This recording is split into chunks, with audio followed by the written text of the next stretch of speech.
आज आपण एक म्हातारी, तिची नात आणि 4 दरोडेखोर यांची एक कथा बघणार आहोत। कथेचं टायटल आहे पुण्य कसं आडवं येतं। एका जंगलामध्ये एक म्हातारी आणि तिची नात राहत होती आणि त्याच जंगलामध्ये 4 दरोडेखोर लुटमार करण्यासाठी येत असत। एके दिवशी लुटमार करता करता संध्याकाळ झाली आणि विजांच्या कडकडाटासह मुसळधार पावसाची सुरुवात झाली। ते 4 दरोडेखोर जंगलामध्ये आश्रयासाठी सैरभर पळू लागले। अचानकच त्यांना म्हातारीची झोपडी दिसली आणि ते म्हातारीच्या झोपडीकडे गेले।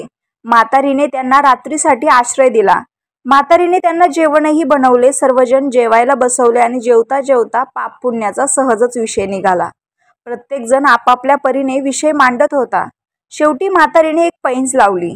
बाहेर विजा पडत आहेत। प्रत्येकाने त्या समोरच्या झाडाला शिवून पुन्हा झोपडीकडे यायचे। ज्याच्या अंगावर वीज पडेल तो पापी आणि जो सुखरूप पुन्हा झोपडीत येईल तो पुण्यवान। हे सर्व ऐकता क्षणीच प्रथम पहिला दरोडेखोर गेला, झाडाला शिवून सुखरूप झोपडीत आला।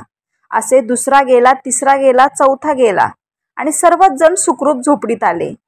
आता पाळी आली म्हातारी आणि तिच्या नातीवर। म्हातारीला मनामध्ये असंख्य प्रश्न पडले की हे 4ही दरोडेखोर पुण्यवान निघाले। आपण नक्कीच पापी आहोत, कारण आपण यांना जेवण दिलं म्हणून वीज आपल्यावरच अंगावरच पडणार, असा विचार करत असतानाच तिने नातीला कडेवर घेतले आणि झोपडीच्या बाहेर पाऊल टाकले। त्याच क्षणी विजेचा कडकडाट होऊन वीज त्या झोपडीवरच पडली आणि क्षणार्धात ते 4ही दरोडेखोर जागीच भस्मसात झाले। तात्पर्य काय आहे या कथेचं?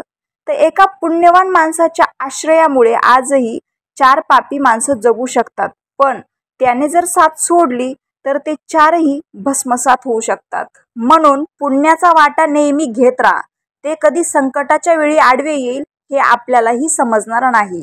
महत्त्वाची गोष्ट एक, देवाने जर तुम्हाला 1000 रुपयाची नोट दिली आणि सर्व संसार म्हणजे पूर्ण होईपर्यंत तेवढी 1000च रुपयाची नोट वापरायची असा जर भगवंताने तुम्हाला आदेश दिला, तर तुम्ही ते 1000 रुपये कितीक दिवस वापरणार? उलट तुम्ही देवाला म्हणणार की 1000 रुपये हे 10 दिवसातच संपून जातील, इव्हन 1 दिवसातही संपू शकतात। मग अगदी त्याचप्रमाणे देवही तुम्हाला तेच सांगतोय की जसे 1000 रुपये तुमचे संपूर्ण आयुष्यभर पुरणार नाही, तसंच तुम्ही एकदा केलेलं पुण्य तुम्हाला संपूर्ण आयुष्य तर पुरणार नाहीच, नंतर तुम्हाला स्वर्गात नरकात गेल्यावरही त्याचं काहीच भागीदारी मिळणार नाही। त्यामुळे एकदा पुण्य केल्यानंतर असं समजू नका की मी खूप पुण्यवान आहे, मी खूप अन्नदान केलं। पुण्य रोज करत राहा, प्रत्येक क्षणाला करत राहा, पुण्य करण्याची संधी बघा। रामकृष्ण हरी।